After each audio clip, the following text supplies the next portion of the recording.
tá? Eu estou ficando para gravar aqui a nossa aula já para algumas das coisas eu já atualizei lá no Ava, vocês já devem ter visto assim, com a questão das aulas e do material, né? E já vou dizer para vocês assim, ó, a gente tem, eu recebi um e-mail hoje dizendo que a gente deveria voltar presencialmente já na semana que vem, né? Mas eu vou dar uma segurada aí para que o nosso encontro presencial seja só de encerramento lá na primeira semana de junho, tá? O que vai ser a primeira semana de junho? Semana passada eu não pude dar aula para vocês, como vocês devem ter percebido, né? Na semana que vem nós teremos aula normal. Aí no dia 14 eu não vou poder estar presente porque eu ingressei no Conselho de Ética em Pesquisa da FURG, que era uma coisa que eu sempre queria participar, até porque é uma coisa que a gente ainda está discutindo muito a respeito de como trabalhar essa questão da ética quando trabalha com seres humanos no caso da educação. E aí eu vou participar, e as reuniões são quinta-feira à tarde toda. Então, no dia 14 nós não teremos aula, dia 21 não teremos aula por feriado, retomamos dia 28 e dia 5 de maio, que vai ser a nossa penúltima aula, o professor Patrick Bisotto, ele vai fazer uma participação com a parte da análise quantitativa, que ele trabalha bastante com análise quantitativa na educação, né? Eu vou no último slide da aula de hoje tem essas coisinhas todas, né? Mas já estou deixando para vocês aí avisado, tudo bonitinho, tá? Então tá, gente, boa tarde, bem-vindos, bem-vindos para o David e para o Bernardo, para a maior parte da turma, bem-vindas, tá? Obrigado por mais esse momento que a gente vai ter aqui para conversar. Hoje a gente retoma a questão da análise qualitativa, né, análise dos dados, propriamente dita. E hoje eu vou entrar nos dois extremos, digamos assim, que eu acho que a gente reconhece algumas coisas no nosso agir, tá? Ao mesmo tempo que eles parecem ser muito distantes daquilo que a gente está fazendo, principalmente quem já está fazendo análise dos seus dados, tudo direitinho, vai reconhecer algumas semelhanças e alguns afastamentos muito grandes mesmo, né? Então eu separei, né? Hoje eu vou falar das duas análises extremas, né? Que são análise de conteúdo e análise do discurso, e não vou me aprofundar, gente. Por exemplo, a análise do discurso só é um curso inteiro que o pessoal da linguística, na verdade não é um curso inteiro, são 3 cursos inteiros que o pessoal da linguística poderia fazer, que é análise de Pechet, análise de Farclaw e análise de Bakhtin, tá? Então não dá para a gente entrar nesse mérito todo, né? Eu estudo bastante isso, a questão das enunciações, mas mesmo assim não me sinto à vontade para dar um curso inteiro sobre análise do discurso, porque o pessoal da linguística quer cair em cima de mim. E análise do conteúdo é uma coisa muito mais, digamos assim, raiz da atenção. A gente vai conversar um pouquinho a respeito disso hoje. E aí, na semana que vem, a gente vai falar do meio todo, né? Com partindo da Minayo. E aí, se vocês já deram uma exploradinha lá no Ava, vocês viram aí que eu lancei um desafio para vocês para o dia 28, tá? Que vai ser o nosso encontro nesse sentido, né? Para a gente discutir outros aspectos de análise fenomenológica, análise hermenêutica, tá? Que aí vou deixar mais aberto para vocês falarem sobre os entendimentos de você a respeito da PB, da DSC, da análise narrativa, da cartografia, se alguém se aventurou nesse momento, assim, mas é o que a gente vai. Então, sem mais delongas, vamos para a aula, para a nossa conversa de hoje, tá? Beleza.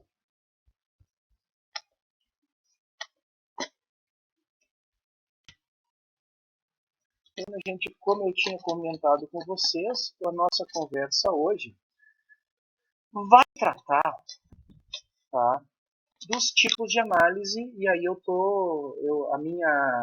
meu livro base, né, é o livro da Minayo, tá? Por ser um livro texto padrão, não por ser o top o livro, digamos assim, top que eu usaria, né, mas é um livro texto padrão, e a partir dele que a gente vai surgir algumas discussões. E ela coloca basicamente os dois extremos, a análise de conteúdo, muito mais próxima do sentido do texto, do texto escrito, análise do discurso, muito mais próxima das nossas interpretações a respeito de quem está falando ou do que está sendo falado, e análise hermenêutica dialética, que leva em consideração os significados que a gente busca, ou seja, aí entra uma gama muito grande de técnicas que podem ser trabalhadas. E sem mais me estender muito, né, eu vou começar pela análise de conteúdo, justamente porque ela se baseia em técnicas que são técnicas quantitativas, então ela foi por muito tempo vista como uma técnica quantitativa de análise para texto, tá? E assim, o livro padrão é o livro que se chama Análise de Conteúdo da Laurence Bardin, tá? Que é ali do final da década de 70, é um livro antigo, tá? Que tem 40, 50 reedições já sendo colocadas, e porque ele vem sendo utilizado consistentemente, principalmente por pessoas como eu e como o Bernardo, vou colocar assim, já vou te colocar no meio, Bernardo, nesse sentido assim, que são pessoas que vêm de áreas que vêm de áreas não necessariamente nativas da educação e, consequentemente, aonde que a análise textual não é um expoente, digamos assim, tá? Que está muito mais preocupado em encontrar coincidências e semelhanças entre os teus dados, né, de forma consistente a buscar uma análise mais padronizada. Então, por conta disso, quando a Bardin ela lança o livro, ele é visto muito nesse sentido, de fazer uma intermediação entre áreas para tu fazer análise textual. Tá? E o próprio livro determina que essa análise de conteúdo, tá, ela vai ter alguns processos, alguns procedimentos ali que estarão focados em escrever o que está sendo visto, o que está sendo percebido a partir da leitura do texto, né? Então tu vai buscar alguns indicadores que busquem relacionar melhor, melhor com teus objetivos aquilo que está sendo falado, aquilo que está na tua frente. E aí vai entrar exatamente a questão da origem ter uma relação com essa busca pelo critério de ser científico, ou seja, vamos voltar lá para aquilo que a gente conversou numa das nossas primeiras aulas, né, que a definição do ser científico era algo que podia ser reproduzido. E por poder ser reproduzido, então, tinha uma ideia de que tu precisava ser objetivo na tua análise. E essa objetividade era algo que, assim, basicamente diria, outra pessoa com o mesmo conjunto de dados que tu, ao fazer a análise, chegaria às mesmas respostas para a questão de pesquisa. Notem, por exemplo, que os mesmos são mesmo conjunto de dados produzidos e mesma questão de pesquisa e mesma técnica de análise. Pela lógica e pela forma como a ciência sempre foi vista, principalmente até o final dos anos 60, né, como uma extensão das ciências naturais, então tu tinha essa busca, essa necessidade, essa preocupação de ser objetivo. E aí vem esse conjunto de técnicas exatamente de buscar uma relação bem definida entre objeto, sujeito e questões. Quais são as críticas que partem modernamente, claro, não estou falando que essas críticas surgem no final dos anos 70, né, mas modernamente, quando se evolui a pesquisa qualitativa. Né? É o fato de, por exemplo, uma das técnicas mais comuns de utilizar dentro da análise de conteúdo é a análise da frequência, ou seja, É aquele papo todo de, a partir de um texto escrito, os termos mais relevantes, basicamente assim, gente, uma técnica, uma apresentação bonita de algo que surge da análise de conteúdo. Se vocês olham lá a Fátima Bernardes e veem até aquela tal de nuvem de palavras, tá? Ou se vocês pegam o, o Atlas T e geram uma nuvem de palavras sem nenhuma técnica definida, vocês estão fazendo uma análise de frequência. Tá? Então, eu não estou dizendo que a análise de frequência não seja uma coisa, algo que traga relevância. O pessoal da biblioteconomia tem várias técnicas que utilizam a análise de frequência justamente para poder fazer esse tipo de aprofundamento, né, de levantamento de questões, levantamento de situações, principalmente lá na internet. Né? A gente tem softwares específicos que trabalham com análise de conteúdo e análise de frequência no Twitter, no Facebook.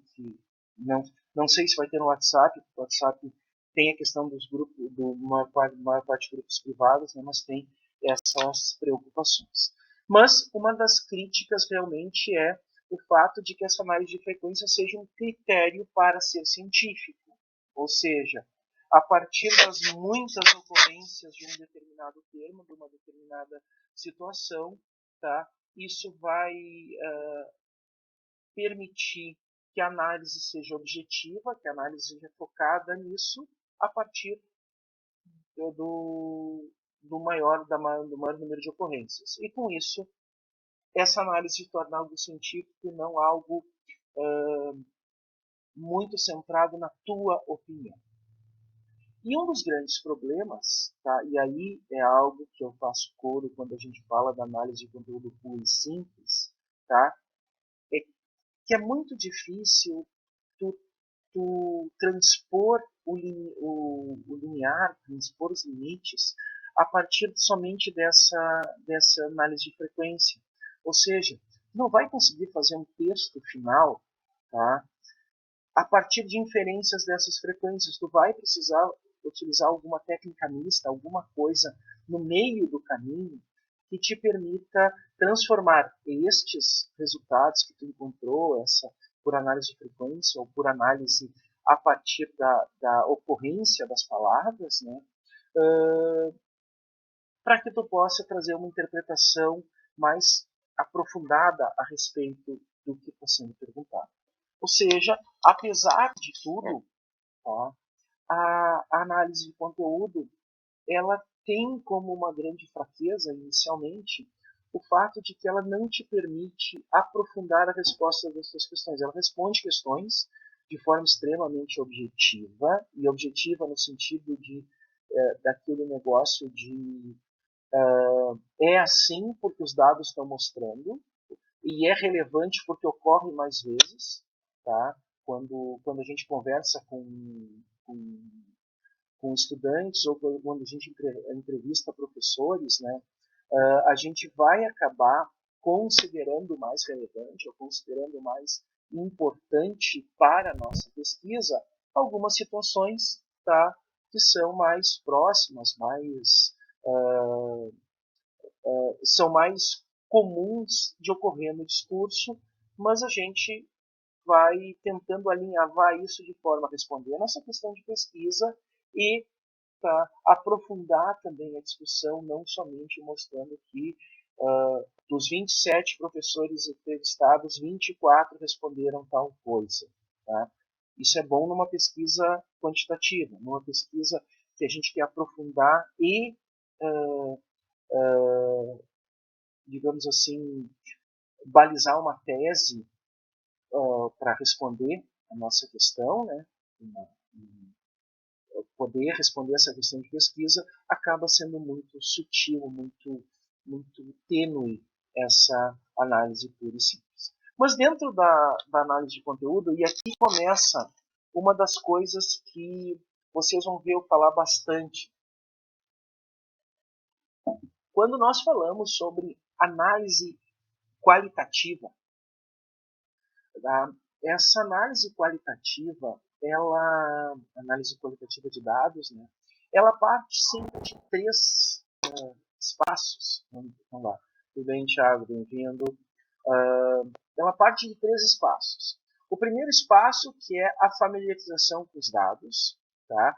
E nessa familiarização tu vai ter a questão de entender exatamente o teu conjunto de dados que tu está trabalhando, ou seja, aí tu faz o saque, fazer uma leitura prévia, ou então, tá? Tu poder fazer um olhar geral, tá? Sobre tudo aquilo que tu tem de dados, que aqui é chamado de pré-análise. Um segundo momento, que é o momento onde tem 2 partes normalmente. Uma parte onde tu começa a criar unidades, tá? Unidades de análise, tá? Que vai ser a ideia da unitarização da análise, e depois a categorização dessas unidades, que é a fase chamada de exploração do material. Tá? Ou seja, é onde tu já fez já tem uma visão geral prévia. Por que é importante ter essa visão geral prévia? Para que tu não precise revisitar teu material permanentemente. Tá? Não vou dizer que é um erro, né, mas acaba sendo muito comum, tá, ao longo da nossa vida acadêmica, a gente fazer esse tipo de coisa. Por não ter uma visão geral de todos os dados inicialmente, até porque uma das coisas que vão acontecendo é a gente ir analisando ao longo, enquanto que vai fazendo entrevistas, para não atravancar as coisas, para não ficar muita coisa acumulada para ser analisada depois. Mas então tu acaba por causa desse procedimento e tu não fez a pré-análise de todo o teu material, tu retoma e explora, reexplora, fazendo com que esses 2 caminhos eles se confundam muitas vezes, mas aí vai acontecer e vai ter a fase, portanto, né, do tratamento dos resultados. No caso da análise de conteúdo, a gente vai fazer a partir da exploração do material a inferência, ou seja, a partir das maiores ocorrências, nós inferimos alguns resultados, tá? Tomamos algumas dessas palavras, algumas dessas ideias como respostas para a nossa questão de pesquisa e partimos também para a interpretação. Nota, por exemplo, que essa interpretação é o primeiro momento onde tu conversa, que os teus dados eles vão precisar ter um diálogo com o referencial teórico. Até ali não tinha muito problema, tu já fez durante o teu referencial teórico a preparação do teu instrumento de pesquisa, a produção dos dados, e a partir na fase da interpretação que surge isso, que é a terceira fase da análise qualitativa. É quando tu faz a interpretação daquelas categorias, que aí vão surgir temas, metatextos, tá? Vão surgir discursos, por aí se vai ao longo dessa discussão. Mas são as 3 fases que a gente tem. Como principal situação para análise de conteúdo, tem a exploração do material, onde tu faz o processo de redução para encontrar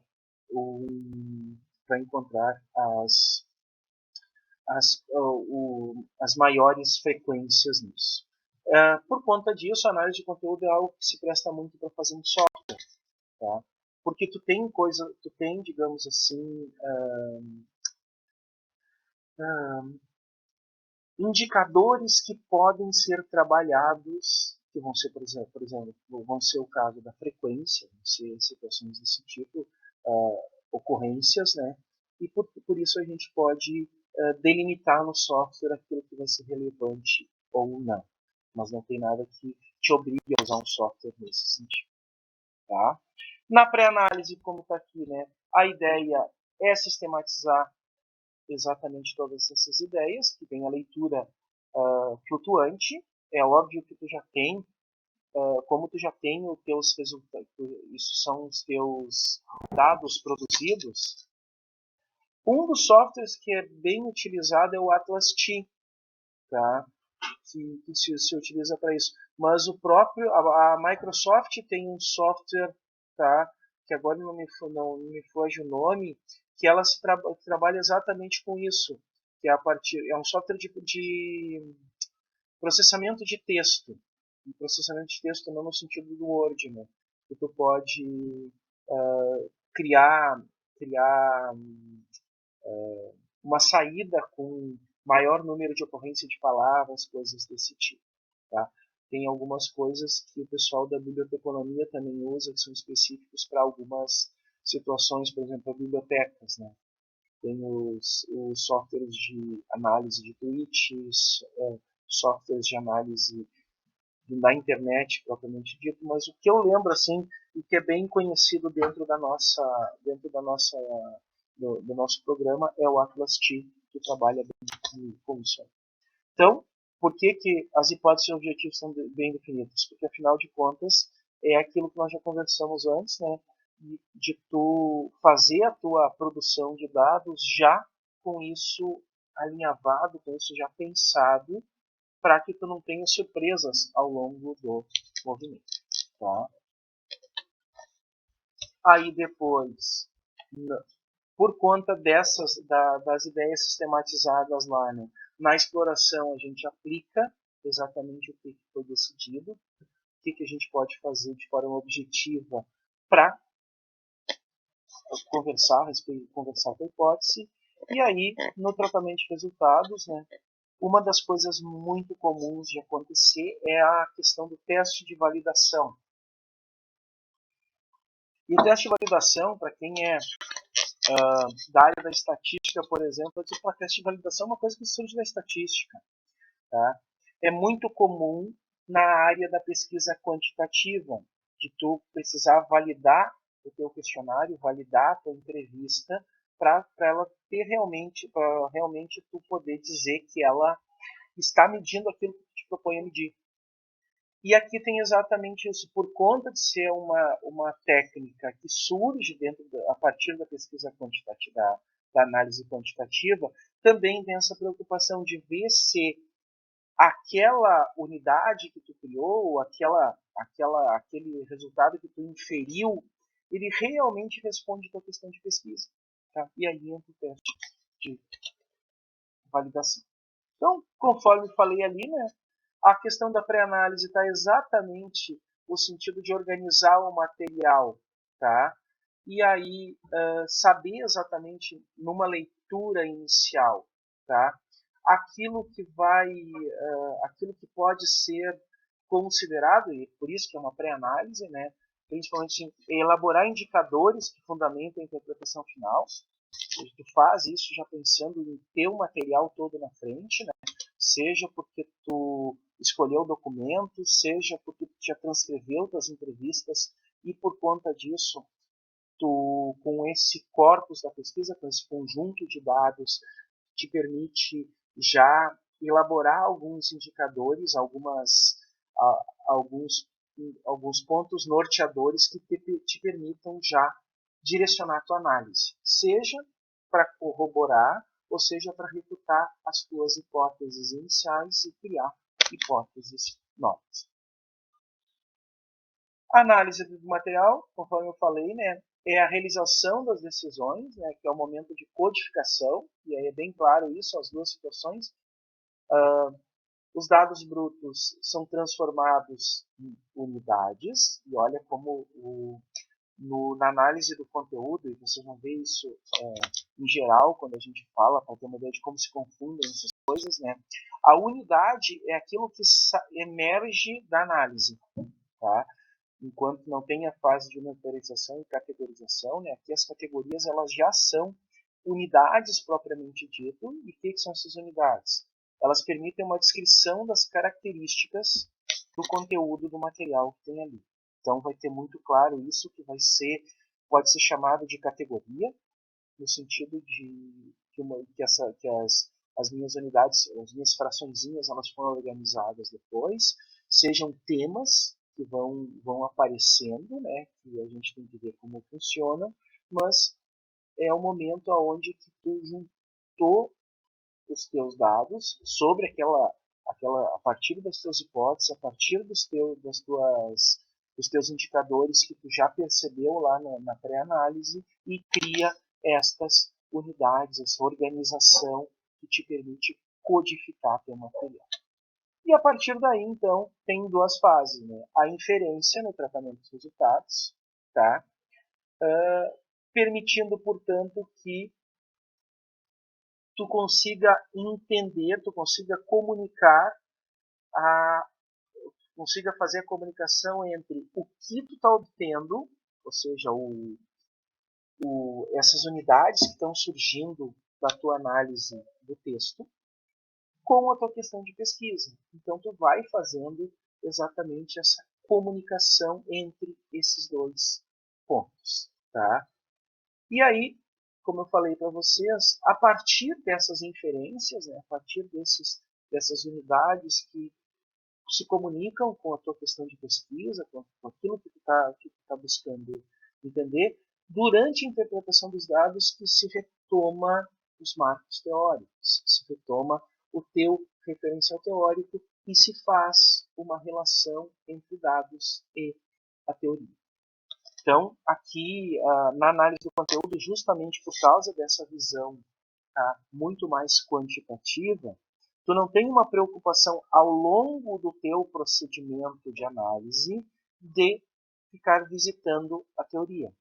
Tem dois momentos, assim, que é a formação dos teus resultados, a formação do teu instrumento de pesquisa, a composição do teu instrumento de pesquisa, que ela é feita baseada no teu referencial teórico e naquilo que tu estudou previamente, e depois quando tu vai fazer já a relação entre as questões que tu tem e os dados que tu está fazendo, de forma a responder esses dados, que aí tu retoma o teu referencial teórico para fazer. Então, é um caminho, tá, que não tem, digamos assim, não vou dizer que uma limpeza, né, mas é um caminho que ele não é visto, tu não tem a preocupação com os teus referenciais teóricos ao longo desse procedimento de análise. Ele está no início, está no final, mas ao longo dele ele está muito distante nesse sentido. Às vezes nós usamos, tá, um pouco dessa técnica durante o nosso procedimento de análise, mesmo que não seja análise de conteúdo, aonde que a gente se afasta do nosso referencial teórico e só retoma ele na hora de produzir os relatórios finais da pesquisa. Tá? Ou seja, no momento onde tu vai produzir os textos finais, as grandes respostas para a questão de pesquisa, sejam metatextos, sejam rodos textos, né? Não é o meta, então tu vais ter essa possibilidade. E para Bardan, tá? A gente tem que pensar no que pode ser interpretado. Nota o seguinte, a gente está falando de análise de conteúdo, ou seja, aquilo que tem ali na frente. Tá? E em nenhum momento tu tem a possibilidade de debater com o que tem no texto. Mas a Bardella nos fala assim, ó, nesse sentido da interpretação, será que eu posso trabalhar um pouquinho com questões que não são próprias do texto? Ela coloca bem nesse sentido aqui, né, no original. Mensagens obscuras que exigem uma interpretação, mensagens com duplo sentido, cuja significação profunda só pode surgir depois de uma observação cuidadosa ou de uma intuição carismática. Por detrás do discurso aparente, geralmente simbólico e polissêmico, esconde-se um sentido que convém desvendar. Então, o que a Bardin está nos falando? Tá?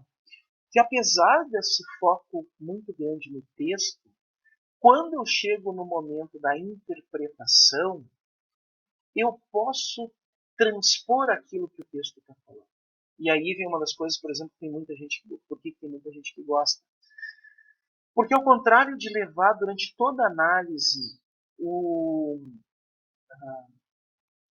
analisar o que outra pessoa está sentindo, o que a outra pessoa está sentindo ao falar, tá? O que o sujeito que está falando quer significar naquele momento, durante a análise de conteúdo tu pode te focar no que foi dito somente, e quando tu vai fazer a interpretação, ou seja, além dessa conversa com o referencial teórico, tu te permite aí sim esclarecer aqueles pontos que no discurso ficam mais obscuros. Tá? Então não tem aquela questão toda assim, eu estou focado no texto e mais nada. Gente, se vocês olharem, por exemplo, no programa da Educação de Ciências lá da URGS, tá? 90% da análise, 90% das pesquisas usam análise de conteúdo como sua metodologia de análise. Só que a análise de conteúdo deles não é só focada em dados, não é só focada no texto. Tem esse ponto aí porque a Badan deixa livre, tá? Porque vai ter esse momento. Tu não te obriga a ficar te colocando no lugar de quem está falando durante a análise. Mas tu precisa te colocar nesse lugar, tu precisa ter essa interlocução justamente para criar esse vínculo e conseguir entender o que a pessoa está falando. Tá? Então, por conta disso, página 229, né, a análise não surge exclusivamente a partir dos dados e das perspectivas do investigador, e nesse ponto ela é diferente da análise quantitativa. E nesse ponto, apesar de se pretender como uma questão objetiva, aí entra uma questão subjetiva. Porque, afinal de contas, tu precisa levar em consideração com quem tu está falando. Tá? Tu precisa ter essa visão para poder codificar corretamente as questões. Mesmo que tu te prenda ao texto, tu conhece quem falou e o que a pessoa queria significar naquele momento, apesar de tu estar preso ao texto. Por conta disso, que a ideia da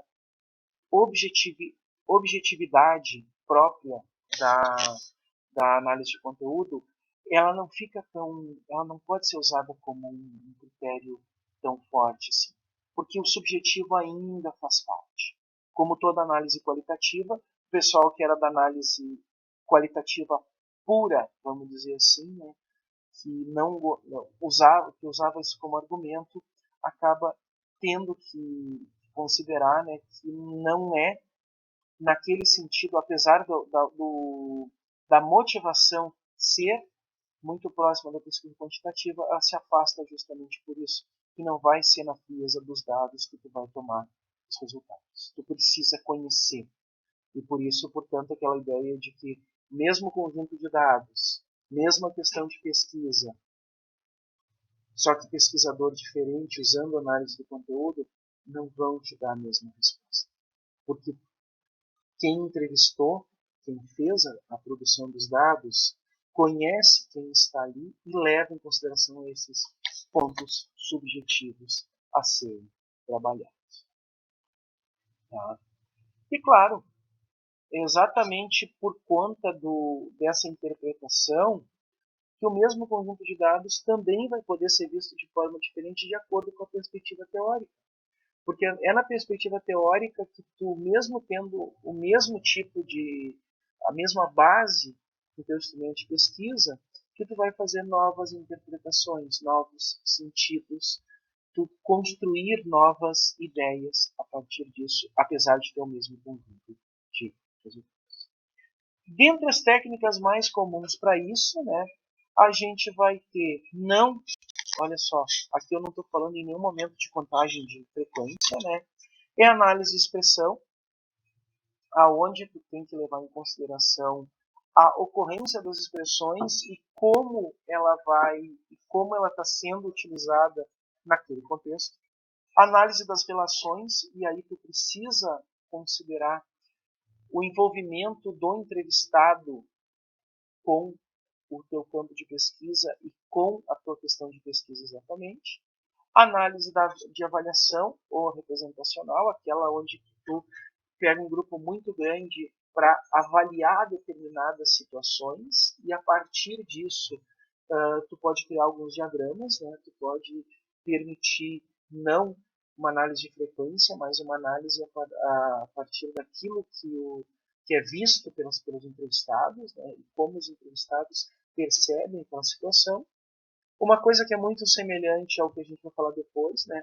A análise da enunciação, que mostra exatamente como as palavras elas criam significado a partir do grupo onde tu está falando, e eu estou falando ainda da palavra em si, eu não estou falando do que ela está representando, somente da enunciação, e, é claro, a questão do tema que está sendo trabalhado. A análise temática aqui não é no sentido que eu falo lá no meu artigo, né?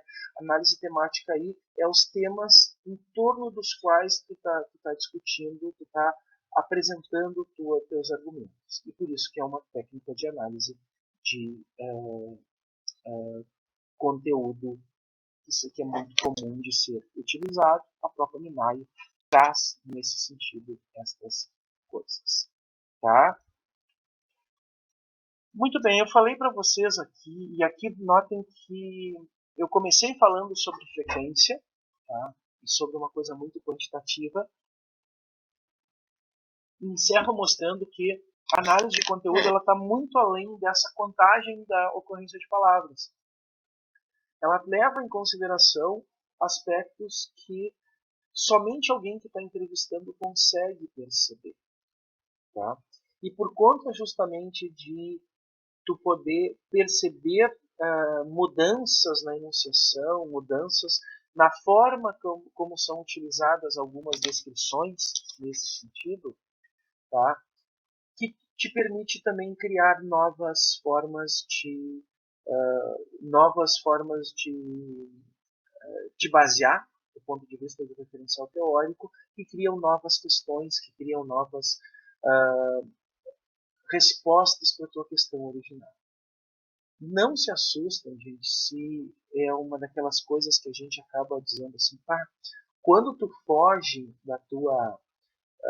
quando a tua pesquisa acaba fugindo da tua ideia original, ou tu precisa ir atrás de um referencial que dê conta das respostas que tu obteve, isso é uma decorrência da pesquisa. Tá? A partir daquele momento em que tu fez, e eu vou pegar aqui o primeiro exemplo, que é a análise de conteúdo, né? Que tu pegou, por exemplo, assim, ó, vamos lá, vou usar a questão do Atlas T. Tu usou o Atlas T para contagem de palavras, tá? E tu notou que as ocorrências que são mais comuns no discurso, tá? Que o software identificou, não são aquelas que tu esperava. Então tu tem que buscar explicar isso. E ao buscar explicar isso, tu acaba saindo um pouco daquele teu referencial que estava na tua zona de conforto, que tu já tinha escrito bonito, lá, robusto, como capítulo do referencial teórico, e percebe que tu precisa tu precisa te aprofundar num referencial diferente. Não estou dizendo que precisa mudar tudo, mas que isso vai poder ocorrer ao longo disso. A análise de conteúdo, gente, ela tem um fundo muito mais, e aí eu vou usar o termo de forma livre, científico no sentido dessa objetividade. Afinal de contas, está no papel. Está transcrito, está dito, está bonitinho ali, e a princípio um software vai poder fazer para a gente. Não estou dizendo que vai ser bonito o que o software vai fazer para a gente, vai ser algo top, mas que tem a possibilidade de fazer essa análise como algo auxiliar. Por outro lado, a gente vai para um extremo totalmente diferente. Desculpa. Na análise de conteúdo, portanto, está focado no texto, na representação gráfica daquilo que foi dito, tá? E algumas das anotações que tu está fazendo por conhecer quem está falando isso. Quando a gente vai para o outro extremo, para análise do discurso, a coisa muda completamente de figura. Tá? A ideia da análise do discurso, ela, pensem assim, né? A análise de conteúdo do jeito que eu apresentei para vocês, ela do final dos anos 70, ela tinha um foco no pós-guerra ali, final dos anos 40, início dos anos 50, aonde tu tinha uma forma ainda de estabelecer uma ideia muito mais... Agora vou começar a situação. uma ideia muito mais objetivista da pesquisa quantitativa, da pesquisa qualitativa, da pesquisa em ciências humanas. E o Michel Pechet, tá? Maria Alice, pode falar. Enquanto que eu tuço aqui, tu pode falar. Eu já estive no clube da tosse, agora eu tô fora desse clube por uns dias.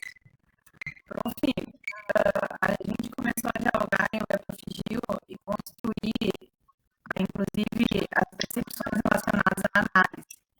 E a gente vai optar pela análise do discurso. Eu já vi no AVA que tem bastante material. Eu poderia me enviar por e-mail mais algum material que tu me sugeria para alimentar essa proposta? Claro, claro. Até eu vou te. Eu vou. Alimenta aquela ovelhinha, né? Que a gente combinou lá mês passado. Não, até eu vou dizer o seguinte. Talvez. Tá? O próximo, essa parte agora que eu vou falar sobre a análise do discurso, ela te deixe com umas pulgas atrás da orelha, tá? Não, por quê? Porque assim, quando tu fala em análise do discurso, o que é importante a gente ter presente? É exatamente qual linha tu vai querer seguir. Tá? Não, mas é por isso que eu falo Eu te sugeriria, dependendo assim, dependendo do que tu quer, assim, o que tu quer fazer, tá? Uma ex-aluna minha de doutorado, ela usou Bakhtin, tá?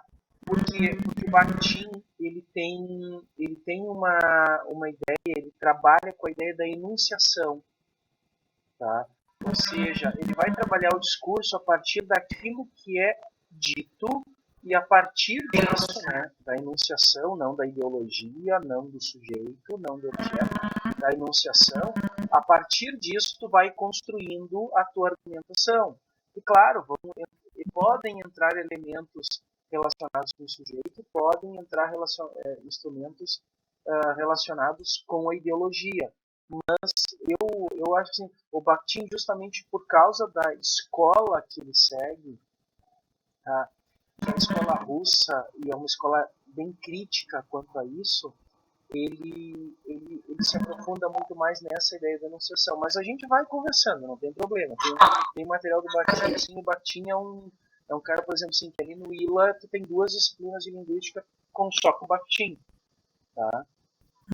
Tem uns magrão ali, não uns magrão, falar magrão assim, parece uma gurizada, né? Não, tem um professor, que era professor da Universidade Católica aqui de Pelotas, que o cara é doutor em Bakhtin.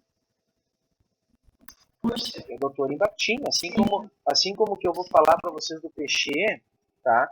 Tem gente no ILA que só fala de Pechet. Só estuda ele. Por quê? Tendo muita informação e dominando bastante, né? O que a gente se propõe a estudar, né? Eu te sugeriria, assim, de primeira, tá? De te dedicar ao Bakhtin, mas a gente pode, não tem problema, a gente conversa a respeito disso. Tem o livro, o ideal, tá? Agora, por exemplo, a gente está voltando presencialmente, né, na FURG. Na biblioteca tem um livro chamado Marxismo e Filosofia da Linguagem, tá? Que é um livro, assim, apesar dessa loucura toda, assim, de parecer assim, isso é um livro que o governo atual talvez... Não tem nada a ver com a análise. É porque as ideias, na verdade, dele são exatamente... Ele usa a filosofia do Marx nesse sentido de buscar o trabalho da enunciação, não o trabalho da ideologia, tá? Mas não tem a ver, por exemplo, não é um livro doutrinário, tá? O setor de Bakhtin, pelo contrário, é bem diferente disso, tá? Mas é um livro interessante para ser visto nesse sentido. É que, professor, a gente só volta presencial a nossa disciplina em maio, né? Não? Nós só vamos ter um encontro na primeira semana de junho, presencial. De junho. Isso. Aí é nessa que eu vou, Rio Grande. Sim. Eu sou de Dom Pedrito, então para mim ter acesso a esse material físico, vamos dizer, também é um pouco mais difícil, mas aí... Eu não não sei, a Unipampa tem curso de letras, em Ribeirão Preto não, né? Porque pode ter na Unipampa mesmo, porque é um livro muito comum nos cursos aonde que se utiliza, nos cursos que tenham, nos lugares que tem curso de linguagem. Não vou atrapalhar mais a aula, mas já tive uma ideia. E mais eu vou usar também esses artigos que tem aqui, né, como sugestão. Não, eu até, por exemplo, eu não me lembro se eu, porque eu não quis falar de Bakhtin da outra vez, então eu acho que eu não coloquei os textos do Bakhtin, o texto do Bakhtin ali. Eu li por cima. É assim, ó. Mas parece que não tinha esse autor. Não, então eu tenho alguns textos separados aqui, até porque nós usamos na análise lá, que estamos criando uma ideia diferente de análise usando o círculo de Bakhtin. Mas eu tenho aqui algumas coisas, eu posso te enviar por e-mail, Marilis, não tem problema. Tá bom, obrigada. Não, que isso. Disciplina é para isso, né? A gente tá aqui para isso. Então, o que eu ia falar para vocês até é o seguinte. Durante os anos 60, tá, a gente vai ter muita coisa assim que vai rolar na França, nos anos 60, principalmente nesse sentido da filosofia, da sociologia e das ciências humanas. Tá? O pessoal que já leu sobre interdisciplinaridade, por exemplo, tá? E possivelmente a Rafa deve falar na disciplina dela isso, tá? O grande momento para interdisciplinaridade no século XX é o Congresso da Unesco em Nice, tá? Que é em 68, 69, aonde se trata exatamente dessa discussão a respeito de já falo, Maria Alice, no final, o último slide da aula eu tenho lá algumas coisas, eu fiz uma anotação já, isso geral. Nesse congresso de Nice, eles fazem uma discussão a respeito das metodologias para o trabalho nas ciências humanas. E aí vem toda essa discussão a respeito da necessidade de uma abordagem mais ampla a respeito das ciências e não somente a abordagem da filosofia natural, vamos dizer assim, que era muito comum no pós-guerra. Então, nesse mesmo sentido, assim, também anos 60, né, o Michel Pechet, ele propõe uma visão diferente sobre o texto. Tá? Em vez da análise do conteúdo tradicional, aquela que vinha do pós-guerra ali nos Estados Unidos, que curiosamente é uma francesa que compila as ideias todas, né, nos anos 70, a Bourdieu, tá? Mas a análise de texto, a análise de conteúdo tradicional era muito focada em análise de frequência e mais nada. Né? Se pegarem um livro de análise de conteúdo, a primeira parte tem tabelas e todo esse tipo de coisa que trata dessa parte tradicional da análise de conteúdo. Mas o Pechet, ele se baseia em 3 pontos da linguística. Tá? E aí vai ver, por exemplo, quando eu falei lá do Bakhtin, né, que era do o marxismo e filosofia da linguagem, a gente vai notar, por exemplo, que muitas das coisas estão relacionadas com o materialismo. Tá? Então vai ter essa questão histórica, tá? Que vai estar presente. Então é necessário tu ter essa leitura histórica do mundo, o materialismo histórico, que busca, que cria tanto as relações de poder quanto as relações entre os seres humanos. Então isso era uma articulação forte que se pensava, né? Como forma de tu entender as regras de uma língua, o Pechet ele redefine os limites da linguística, e aí realmente a linguística ela é a que trata a respeito desses sentidos, e por isso que vai para o foco no discurso, ou seja, a ideia da historicidade para a formação da sociedade, a ideia da linguística, que permitia que como a comunicação entre os entes da sociedade ocorria, e por último, né, de que forma tu juntava as duas coisas, a partir da teoria do discurso. Tá? Então, ele junta, portanto, todos esses elementos e cria uma teoria praticamente psicanalítica, que vai ser o quê? Que busca interpretar, que busca analisar toda a subjetividade das interações, sejam fala, sejam as interações sociais. E justamente porque tu está pensando nessa subjetividade, na formação do significado. Bem diferente do que a análise de conteúdo tradicional falava. Ao invés de tu te preocupar somente com a frequência das coisas, agora tu está preocupado com a historicidade de quem está falando, tá? E o significado daquilo que está sendo buscado.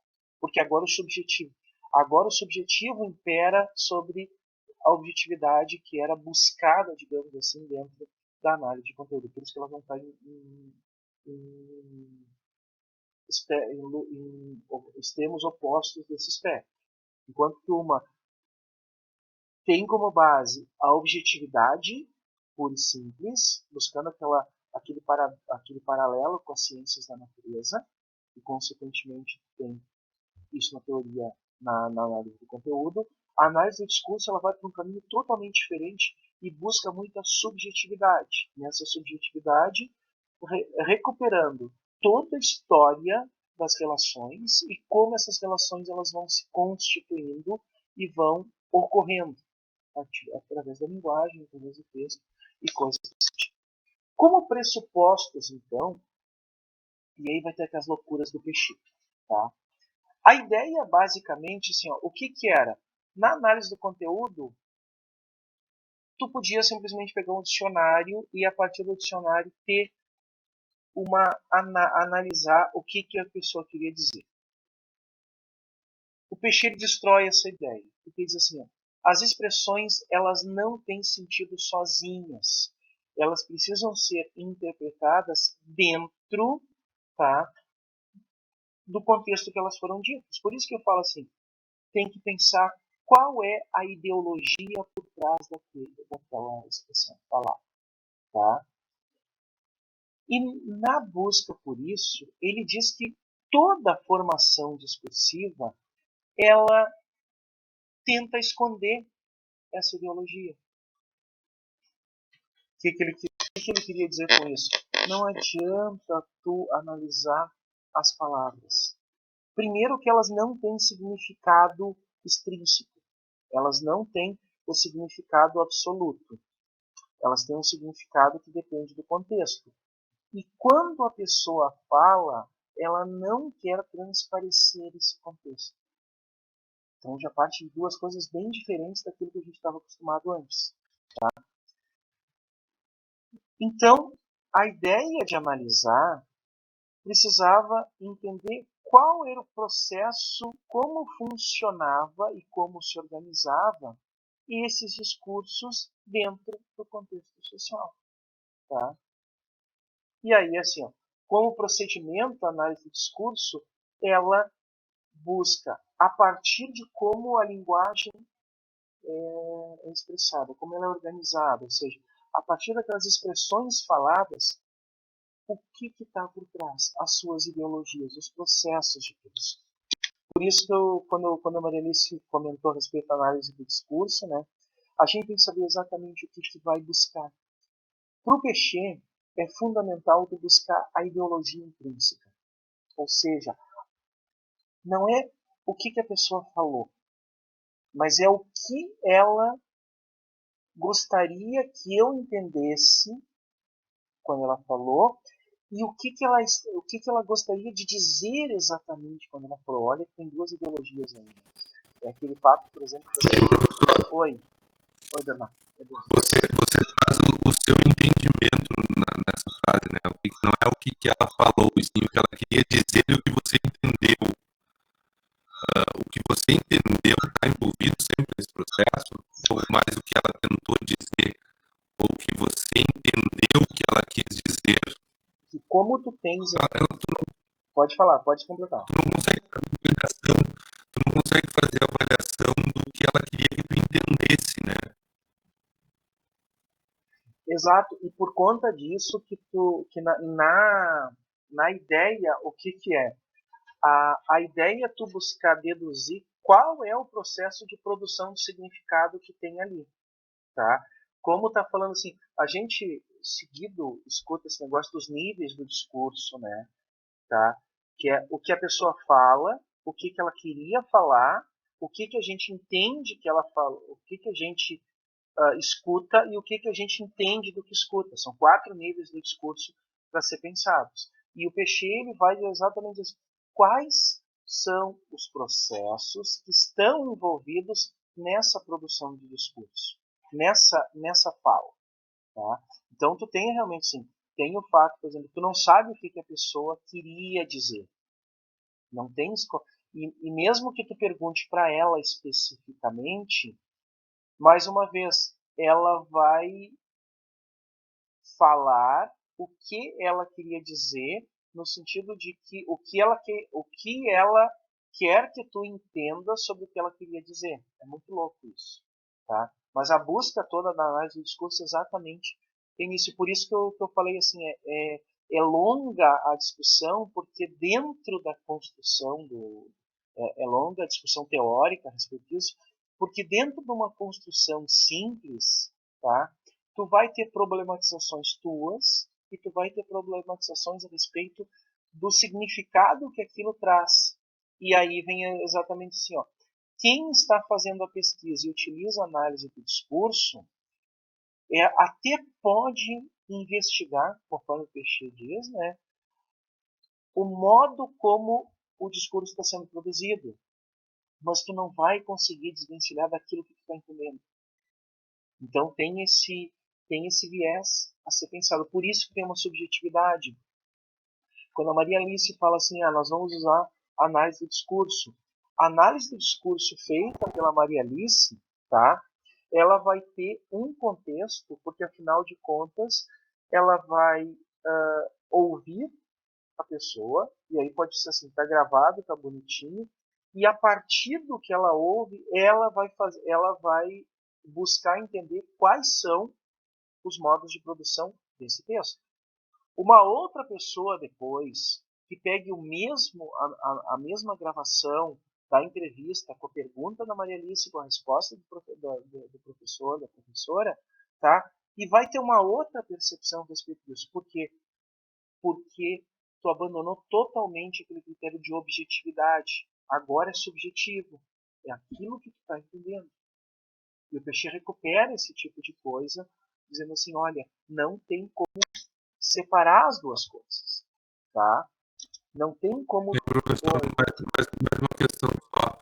Maturana, por exemplo, traz que a gente é responsável pelo que a gente fala, né? Os outros entendem do que a gente fala. E nesse cenário, isso que você está falando, essa problematização, é só uma problematização do discurso, da análise do discurso, ou é uma crítica ao processo da análise do discurso? Eu não vou dizer que é uma crítica, porque, assim, tu vai ter outras... Tu vai ter... Vão surgindo questões a partir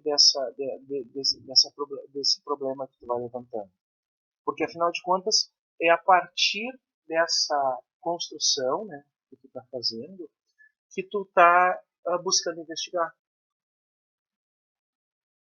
Vamos lá, os dados que a gente está produzindo na pesquisa qualitativa, eles dependem muito do discurso das pessoas, tá? Do discurso dos respondentes. E o fato da gente buscar interpretar esse discurso, eu não estou dizendo que a gente vai fazer sempre análise do discurso, tá? Mas buscar interpretar esse discurso vai depender exatamente do olhar que a gente está dando para as respostas. Então, o que vai dizer assim a respeito dessa problematização? É algo que é tão forte, essa problematização a respeito do discurso, que tu tem linhas diferentes de análise do discurso a serem discutidas. Tem essa análise, a chamada análise francesa, que é do Peixe, que é uma análise focada no modo de produção, na ideologia subjacente. Tá? Eu falei para a Maria Alice ali,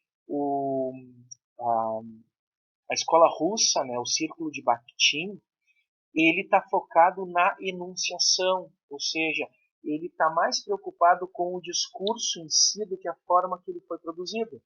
Então não tem essa preocupação, é como tu estás interpretando esse discurso, como a enunciação está ocorrendo. Vai ter o pessoal da análise crítica do discurso, por exemplo, que tem o Fairclough, americano, e a Dominique não enganou, uma coisa assim, não me lembro agora se é esse o nome mesmo, que eles consideram, por exemplo, o entendimento do sujeito, para entender o que o sujeito está buscando, não a ideologia dele, mas entender o sujeito a partir do discurso dele. Ou seja, tu tem visões diferentes e cada uma dessas visões gera todo um arcabouço teórico, toda uma discussão teórica que vai se aprofundando. E como eu estava falando antes ali, né, e é algo que assim é tão denso essa discussão, por isso que a tua pergunta não é fácil de responder, Bernardo. É uma discussão tão densa que cada uma dessas linhas de análise do discurso, ela cria um campo diferente e as pessoas que escolhem uma ou outra, né, que se adaptam a uma ou outra, elas passam a vida estudando esse tipo de análise do discurso. Entra em discussões, entra em questionamentos, por exemplo. Tu usa Bakhtin, então, por conta disso, tu não consegue perceber, tá, como o discurso é produzido.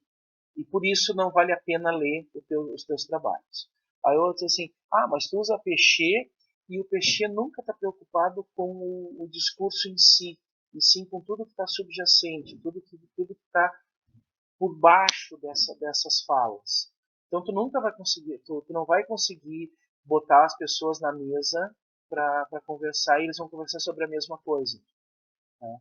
Por isso que tem essas diferenças. Então, por um lado, é uma força da análise do discurso. É o fato de tu conseguir separar os teus elementos de análise a partir daquilo que tu quer enxergar, daquilo que tu quer perceber. Tá? Então, tem toda uma discussão que é o embasamento teórico para isso. Eu estou usando o Pechet aqui, porque como o Pechet foi, digamos assim, o criador da ideia da análise do discurso, tá? Nem vou falar do Foucault, que Foucault ele fala a respeito de ideologia e da ideologia, e ele discute ideologia no sentido da ideologia aparente e da ideologia escondida, tá? Não tem nenhum Foucaultiano, eu acho. Tá? Não ia entrar em discussão, falei de forma muito resumida. O Foucaultiano ia dizer assim, professor, o senhor está equivocado, não é só isso que Foucault fala. Eu sei que não é só isso que Foucault fala, mas eu queria falar isso numa frase só. Então a gente vai ter limites para cada uma das formas como a análise do discurso é operada ou é constituída ao longo disso. E aí, por exemplo, aqui eu trago, no Brasil, a Eni Orlandi, ela é uma professora que trabalha bastante com análise do conteúdo, então é um expoente da linguística brasileira. Né? Possivelmente, se vocês conhecem alguém da área de letras, certamente o pessoal estudou alguma coisa a respeito da produção de texto feita pela professora Orlandi. Né? Tá? E ela faz uma visão assim muito clara a respeito dessa análise do discurso do Pechet. Tá? Para ela, né, no ponto de vista dela, a ideia da análise do discurso é problematizar evidências e explicitar o caráter ideológico do discurso. Tá? E basicamente sim, é a visão que tem o Pechet, que não há sujeito sem ideologia, nem discurso sem sujeito. Então, não há discurso sem ideologia, ponto final. Por isso que tu vai buscar isso na tua análise.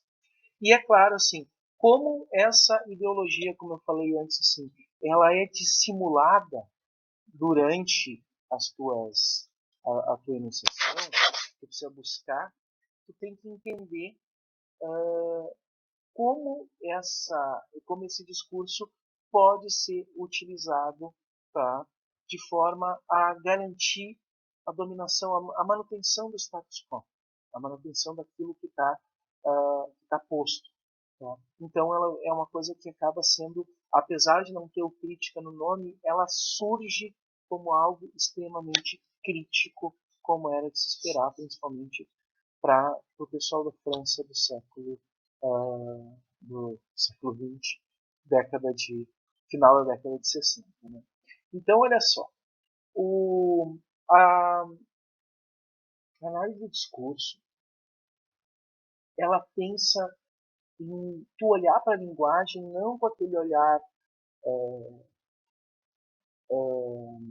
minucioso da contagem, aquele olhar objetivista que a análise de conteúdo faz, mas sim olhar buscando o debate. E a gente faz muito isso na educação em ciência, gente.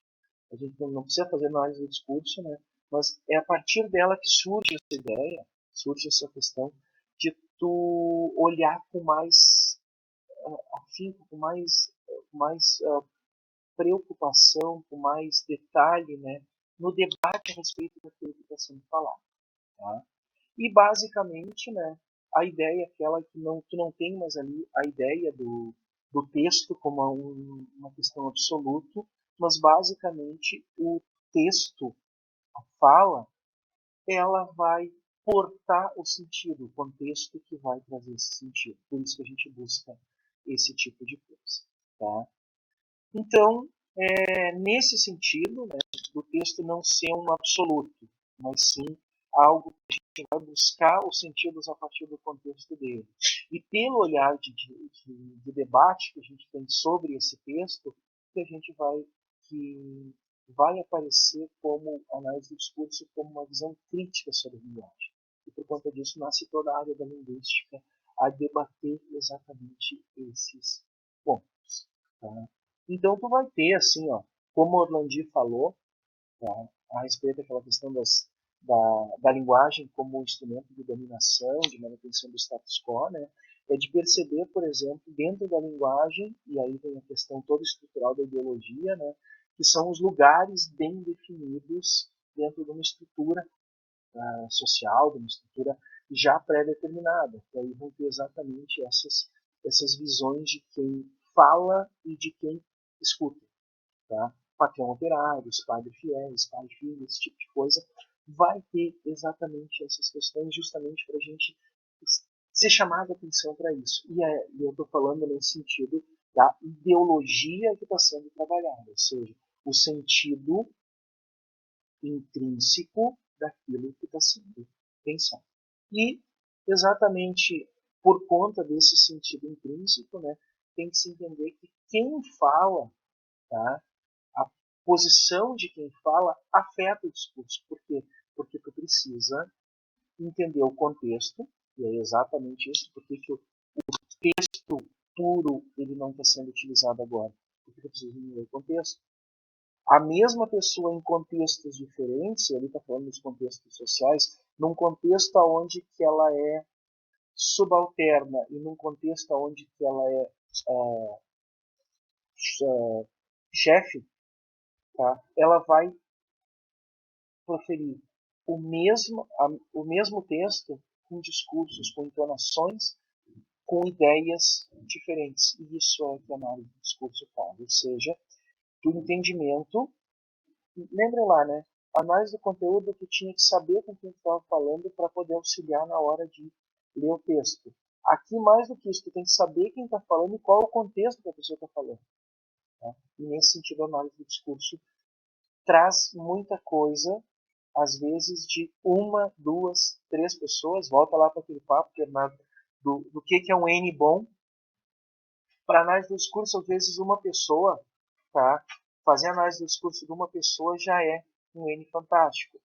Tem um documentário que agora com o negócio do streaming, né, a gente não consegue acessar tudo. E se tu vai acessar todos, se tu vai assinar todos os streamings, tu fica louco, tu paga, tu não vê nada, aí tu acaba não vendo nada.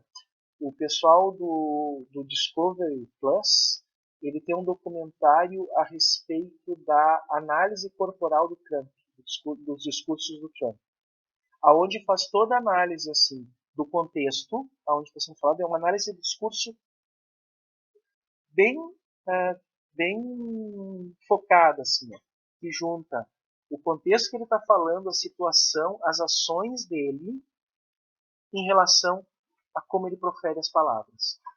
Bem nesse sentido, assim, mostra como se muda de acordo com quem tu está falando. E ali tem muito claro, né, um pedaço que eu vi, né, aonde que ele discursa para os americanos com um tom e fala para os empresários com outro tom bem diferente, que mostra exatamente esse lugar de fala que está sendo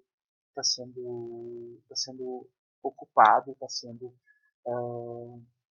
trabalhado e como a ideologia está vendo nisso. É um exemplo que eu tenho assim bem presente de como tu vai ter essa mudança de posição que é importante tu ter no contexto de quem está sendo analisado. Então, dentro dos contextos, dos conceitos, né? Lá no na nossa análise do conteúdo, basicamente o texto é do texto ponto final, tá? Olha, Virgínia, eu não estou dizendo que seria ideal ou não, tá? Porque na verdade depende do que tu queres investigar. Se tu está pensando, por exemplo, no contexto dos professores no pós-pandemia agora, e tu quer saber a respeito de como eles percebem algumas situações, tá? Sejam relacionadas com as políticas públicas, sejam relacionadas com os alunos na sala de aula, tá? Tu pode, como a busca é por uma ideologia, por uma discussão, por uma ideologia, por uma resposta mais ampla aonde que eles vão apresentar as suas opiniões e tu vai buscar isso, não tem problema de tu ter 5, 10, 20, 30 entrevistados. Tá? Mas exatamente essa questão, que eu estava dando o exemplo, era o extremo lá, que tu pega uma pessoa e aí tu esmiuça o discurso dele. Bernardo, pode falar. Eu acho que, compartilhando ainda o que a Virginia está falando ali, eu acho que está muito relacionado com como coloca a pergunta de pesquisa, né? Sim. Se quer analisar os professores do Rio Grande do Sul e aí analisar um professor na FURB só e tentar apresentar os professores do Rio Grande do Sul por esse um só, eu acho que aí é o problema do N, né? Sim. Sim, não, tá correto. Tá correto, exatamente isso. Tá? Então não, porque não é uma questão, assim, não tem uma regra que diga o que está certo e o que está errado para tu fazer análise. Né? Tem que pensar exatamente nessas questões. Mas assim, dentro dos conceitos, portanto, lembrem lá que eu estava falando a respeito do texto, está bem definido, bonitinho, né? O texto que está sendo pensado para fazer análise qualitativa é o discurso pronto, tá? Esse discurso pronto, ele vai ter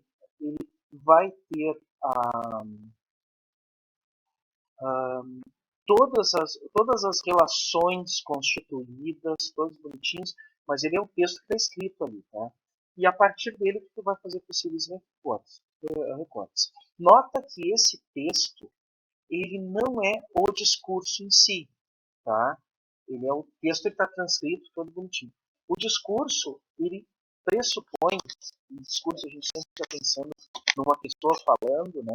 Mas o discurso ele pressupõe que a pessoa vai ter as suas mudanças de entonação, os seus questionamentos, a interação da linguagem contigo ao longo da entrevista. O texto não, o texto está ali transcrito, está bonitinho, pronto, com todos as relações, com o contexto já explicado, e a partir dele que tu vai fazer.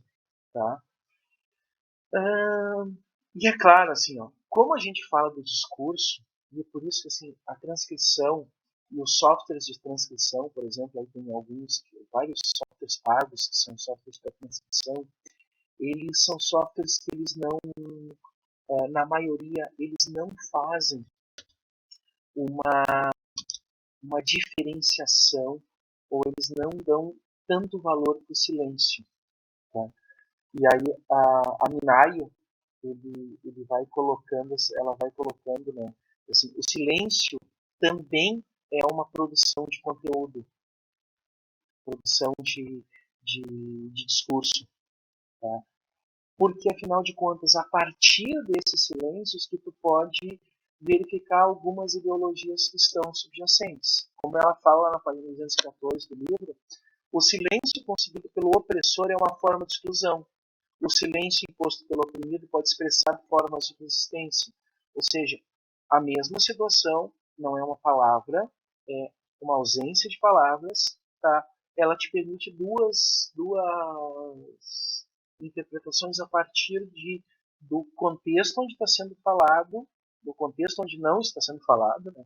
Do contexto onde ele ocorre e em que momento isso está surgindo.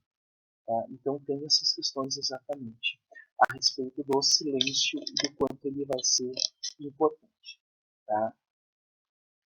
Nos discursos, os tipos de discurso que vão surgir, né? Tá?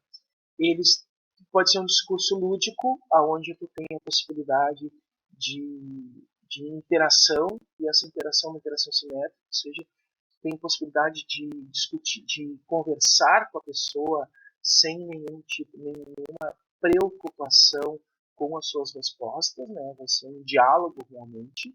O discurso polêmico, que é aquele aonde que tu vai ter reações e essas reações não necessariamente pressupõem diálogo, que aí vem a pouca simetria. E o discurso autoritário, que é o manda quem pode, obedece quem tem juízo, tá? Basicamente isso totalmente simétrico, onde que vai ter uma pessoa falando, tá? A pessoa é dona da razão e por ser dona da razão ela não admite nenhum tipo de questionamento a respeito desse tipo de coisa. E claro, assim, essas vão, a partir disso tu vai ter as questões de como vai ser interpretado esses processos, né? Então, um dos caráteres que vão aparecer, né, é um caráter aonde que desaparece um pouco o sentido do discurso, né? Que o sujeito ele é o centro do processo de discurso, tá? Mas esse discurso ele não está na palavra, ele não está somente dentro daquilo que o sujeito fala, está nas suas ações, está nos seus atos, tá? E esses atos eles estão surgindo, por isso que aparece ali como recalcado da matriz do sentido, né? Porque esses atos eles mostram uma coisa, eles mostram um discurso, não necessariamente aquele das palavras, mas o agente, o sujeito, a pessoa que está falando, ele continua achando que o discurso dele, as palavras dele estão trazendo sentido. Tá? E aí tu vem exatamente nessa questão de fugir daquilo que é inconsciente para aquilo que é consciente. É muito comum, tá, nesse tipo de coisa, quando tu pega, principalmente dentro de um líder político. O líder político, ele tem um discurso autoritário, tá, e um discurso normalmente desprovido dessa matriz de sentido, é aquele que fala, tá, no seu discurso, ele propõe sentidos para aquilo que fala, mas todo o conjunto de ações, todo o conjunto de expressões relacionadas com esse sentido não estão presentes no discurso, estão presentes nos atos, estão presentes nos trejeitos, estão presentes em todo o contexto aonde esse líder político fala. É muito comum de acontecer isso, e por isso que eu estava dando o exemplo do lado do Trump. Tá? A gente vai ter questões aonde que, muitas vezes, dentro das políticas públicas ou dentro dos discursos relacionados com políticas públicas, no nosso caso a educação, né, que vão ter alguém falando, tá? E aí para pegar, por exemplo, diretores sendo entrevistados, né, o diretor falando uma coisa, só que as suas próprias ações, tá, levando para outro sentido, por isso que ele foge do sentido original, da matriz do sentido original, que eram as suas palavras, por causa da zona do inconsciente. Tá? Então, para pensar a respeito da análise do discurso, né, com todos esses questionamentos que tem, né, e aí eu estou voltando lá para o papo da Orlando, né, do Orlandinho. Numa entrevista, que basicamente a entrevista tem alguém que está discursando praticamente sozinho, né, porque afinal de contas não é um diálogo, é uma entrevista, a pessoa vai responder algumas questões, tá? Tu vais perceber exatamente pontos, tá? Que são os sentidos, as palavras, são os domínios semânticos, como fala ali, né? Os sentidos que estão aparecendo, a forma como as palavras são usadas, como essas palavras elas dependem, como o sentido surge, isso tudo vai ser percebido ao longo da discussão. E não vai ser instantâneo. Por isso que tu vai precisar depois pegar o texto, ou seja, o discurso já feito no papel, a entrevista já feita no papel, a transcrição, para poder fazer a análise propriamente dita. E aí vai entrar todas as coisas que eu estou falando. Para Orlandinho, tá, a ideia, e note que algumas das coisas aqui remetem à análise de conteúdo. Tá?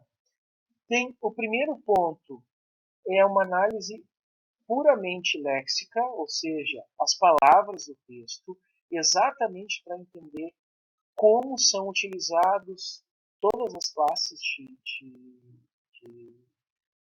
as classes gramaticais, as classes textuais. A partir disso, tu vai ver como as frases estão sendo construídas. Note que isso aí é uma aula de linguística.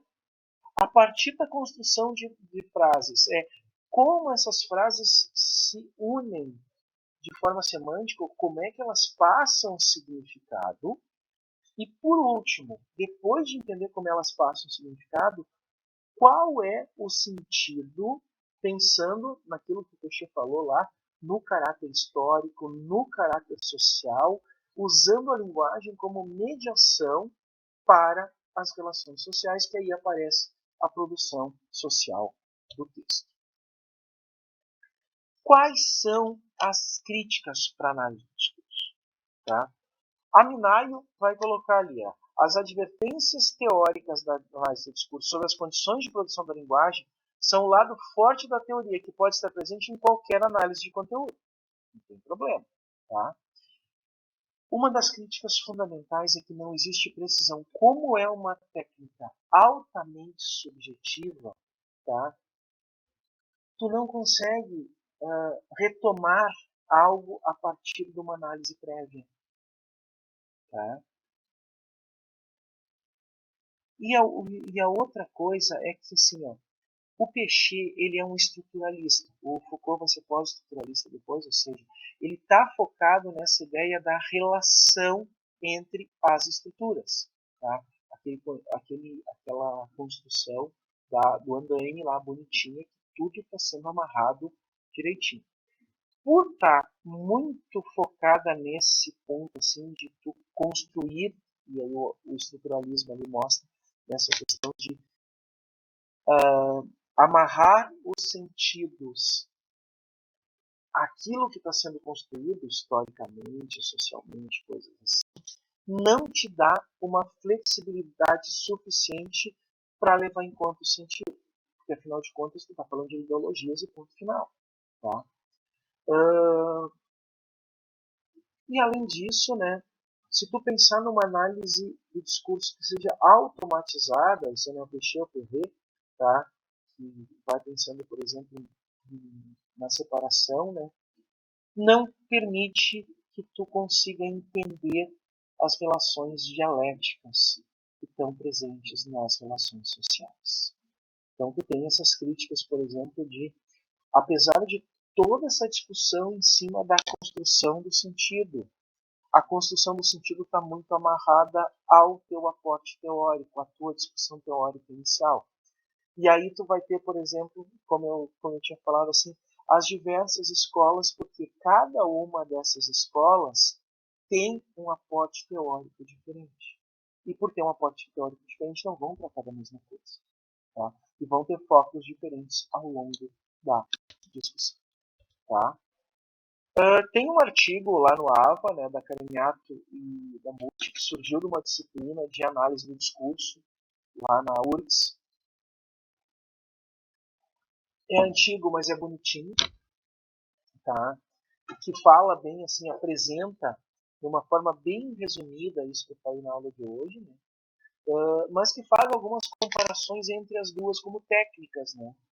Enquanto que a análise do conteúdo, por exemplo, ela pode acessar os objetos, o texto que estou falando, tanto de forma quali quanto quanti, a análise do discurso ela só consegue ter olhar quali, até porque esse olhar qualitativo obrigatoriamente está ligado à subjetividade que está presente na análise do discurso. Enquanto que na análise do conteúdo o foco está nas palavras, na materialidade da linguagem, na análise do discurso, tu está muito mais preocupado com os sentidos que estão manifestados. Eu não estou falando sobre o peixe, estou falando em geral. Nos sentidos manifestados. Que aí vai ser como o sujeito age, como o sujeito pensa. Uma das coisas que eu posso pensar é a ideologia do sujeito. Tá? Pensando exatamente em focar a minha análise numa análise personalizada, personificada naquela pessoa, e a partir daquela personificação a gente vai entender qual a ideologia que está sendo tratada. Quanto ao objeto, tá? Enquanto que na análise dos conteúdos, justamente por isso que ela pode ser automatizada, né? A linguagem é transparente, ou seja, as palavras estão ali, do ponto de vista léxico da coisa, ou seja, eu tenho um significado que está definido. Na análise do discurso já se pressupõe que a linguagem não tem nada de transparência. Ela é uma linguagem que precisa ser interpretada para que, a partir dessa interpretação, a gente possa realmente entender o que está sendo falado. Por isso que ela é translúcida, ou até mesmo opaca. Tá? E aí, pensando assim, ó, parafraseando o Peixe lá, peguei. Gente, não é 2000, o ano não é 20.060, tá? 2006, ali houve um zero a mais. O artigo não estava se publicado tão longe assim. O analista utilizar a análise do discurso fará uma leitura do texto enfocando a posição discursiva do sujeito, legitimada somente pela união do social, da história e da ideologia, aquilo lá que o Peixe falou logo no início, tá? Produzindo sentidos. Na utilização da análise do conteúdo, o que é visado no texto é justamente uma série de significações que o codificador detecta por meio dos indicadores que eles estão ligados, como eu falei antes. Isso é a frase do Peixe, que está entre aspas lá, por isso tem tanta aspas ali. Mas que a gente pode trazer bonitinho. Então, lá está bonitinho, é o texto 11, se eu não me engano, tá? no AVA.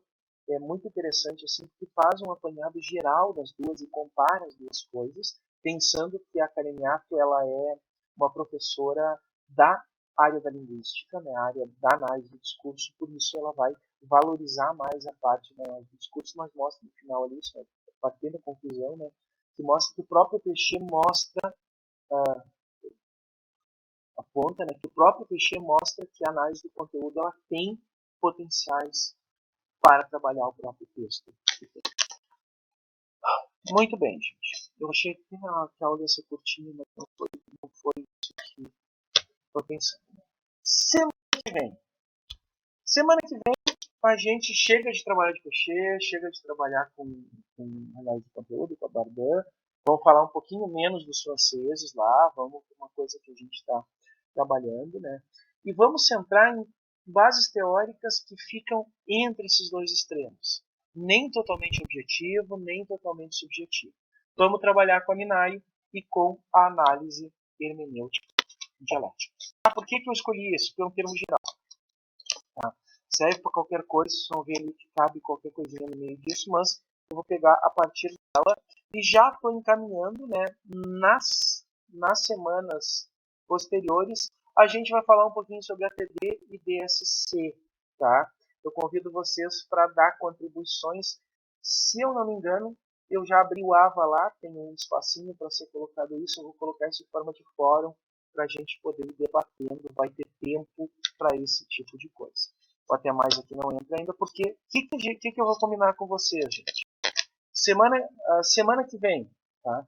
Semana que vem eu tenho que acompanhar a minha enteada mais velha numa consulta, que é cedo, às 2 da tarde, então eu tenho receio de me atrasar um pouquinho para as 3, então eu já comento para você para a gente começar na semana que vem às 13h30 da tarde, não sei se vai ter problemas, tá?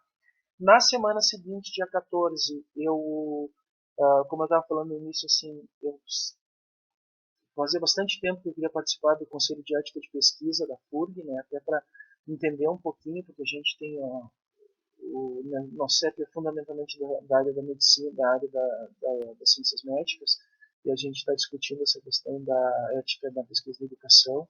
Então eu comecei a fazer parte e a reunião é síncrona na quinta tarde e a secretária me disse que as reuniões em geral elas vão das 2 às 6 da tarde. Tá? Então não darei aula para vocês. Dia 21 de abril é feriado. Tá? Então depois do nosso encontro que vai falar de APD, DSC, análise narrativa, coisas desse tipo, que aí eu vou pedir muito mais a participação de vocês, dia 28 de abril. Tá? No dia 5 de maio, hoje eu combinei com o professor Patrick, lá da Unifesp, que ele vai falar sobre pesquisa quantitativa, tá? Apresentar bem legal assim, a forma como ele apresenta. Tá? Ele até me mandou preocupado assim, quanto tempo ele tinha para falar, porque na disciplina do ano passado ele se empolgou e falou quase 3 horas. Tá? Não vou pedir para ele maneirar um pouquinho, mas eu acredito que vai ser uma aula bem legal. Dia 12 de maio, a nossa última aula síncrona, ela vai ser uma aula falando sobre triangulação de métodos, e aí aquele papo que eu disse para vocês, né, vai ter um tempinho e para vocês fazerem as tarefas e tudo mais lá. E no dia 2 de junho, né, já aí vai ser presencial iniciando assim, a gente tem um encontro para fazer uma troca de experiências assim e apresentar um pouquinho a respeito das tarefas. Ok, gente? Alguma questão? Esse material tá lá. Essa apresentação ainda não, tá? Mas eu vou sim, eu vou colocar, tá? Assim como eu estou gravando a aula de hoje também vai ficar disponível lá. Eu já fiz o upload lá pro YouTube, só que deu problema na hora de colocar no AVA, mas eu estou resolvendo isso, tá? Das aulas anteriores lá que a gente tem gravadas, para deixar mais ou menos tudo alinhavado direitinho. Só queria combinar com vocês na semana que vem, para a gente começar às 13h30. Não tem problema? Não, professor, tranquilo. Tudo certo. Tá. Professor, do dia 12 de maio ao dia 2 de junho, então a gente não tem encontro, é isso? Não vai ter encontros. Aí vai ser uma preparatividade. Isso. Ainda bem que tem esse tempinho. Não, até mesmo assim, gente, eu recebi a Propesp pediu para a gente retomar presencialmente. Como eu tinha falado para vocês, a minha ideia do presencial, como vou usar os slides igual, né, vai ser fazer esse encontro presencial lá de encerramento, né, de fechamento da disciplina, com as apresentações, até para a gente poder fazer algumas trocas, né, e que vai ser o momento do presencial. O restante a gente continua mantendo ele de forma remota, assim, sem problemas, até porque eu não vai ter dois encontros. Seria. Virgínia, pode falar, Virgínia. Professor, só uma dúvida. O que a gente tem que apresentar na última aula desse encontro presencial é aquela atividade que você passou lá? Isso, tem aquela atividade. Vai ter mais alguma coisa? Sim, tá. É assim, ó. Aquela atividade é a primeira parte, porque vocês viram ali que é para falar a respeito da metodologia da pesquisa, da forma como é feita. A segunda parte, que eu já vou lançar, eu acho que essa semana eu coloco ali no AVA já. A segunda parte, ela trata da forma de análise que vocês vão fazer. Tá? Alguns já vão estar falando no dia 28 agora de abril, daqui a 4 semanas, né? quando a gente for falar a respeito de ATD, DSC, coisas desse tipo, assim, que vocês vão ter mais liberdade para falar, assim, eu não vou falar tanto, tá? Mas vai ter essas duas partes, assim, que juntam, falam a respeito da metodologia de pesquisa e metodologia de análise. Bernardo, pode falar. Professor, a tarefa vai ser tipo um texto que tem que enviar ou é só apresentação? Eu coloquei um lado ali para vocês encaminharem, tá? Encaminharem um texto, assim, até para a gente poder, para eu ter uma base, né?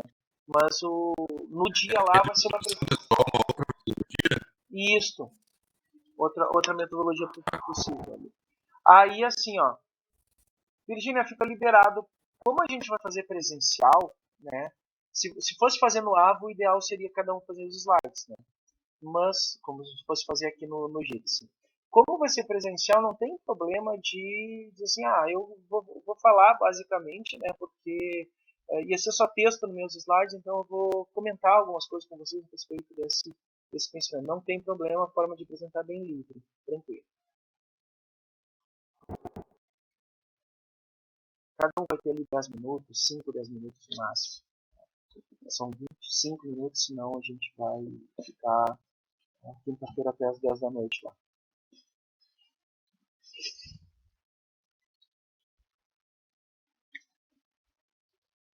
Gente, mais algum comentário?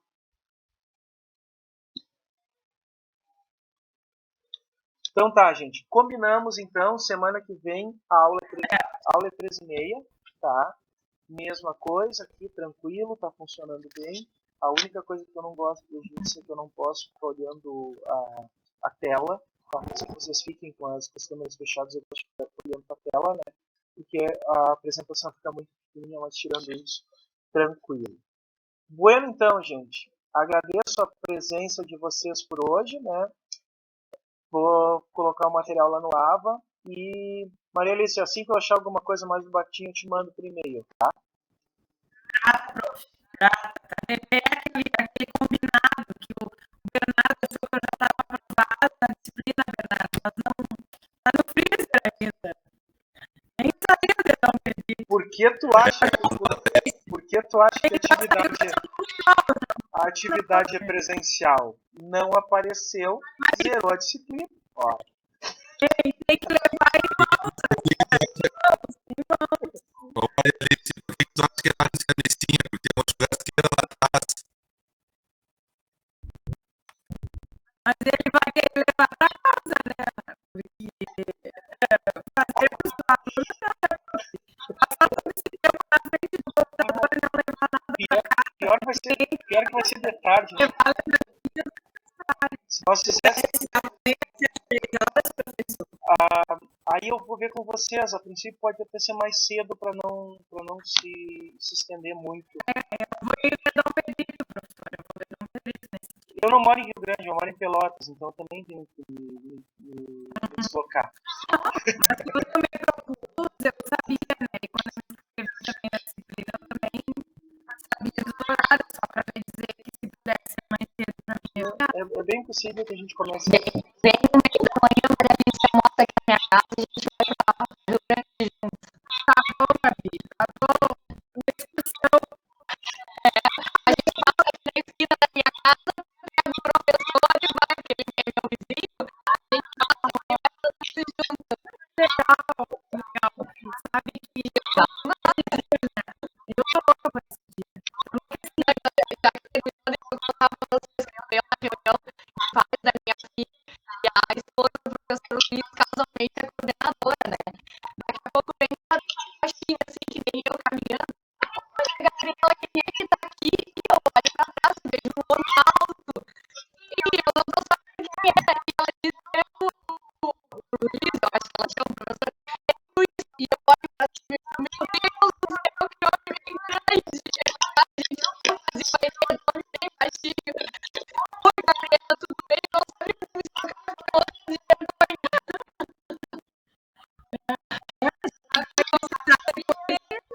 Mas não bom esse encontro, vai ser, eu acho que alimenta. Eu, quando fui ao cassino, queria ir na FURG, né? Aí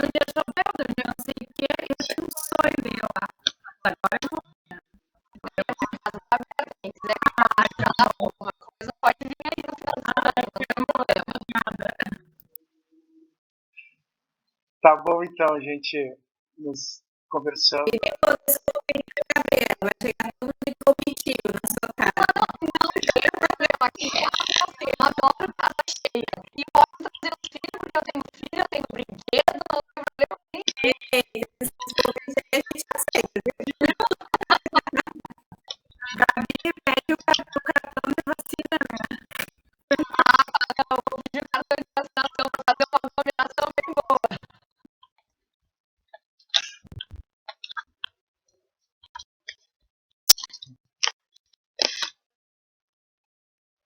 Tá bueno, então, pessoal. Tá? Ficamos com a semana que vem. Eu vejo vocês de novo por aqui, tá certo? 13h30. Grande abraço. Tchau, tchau, gente. Tchau.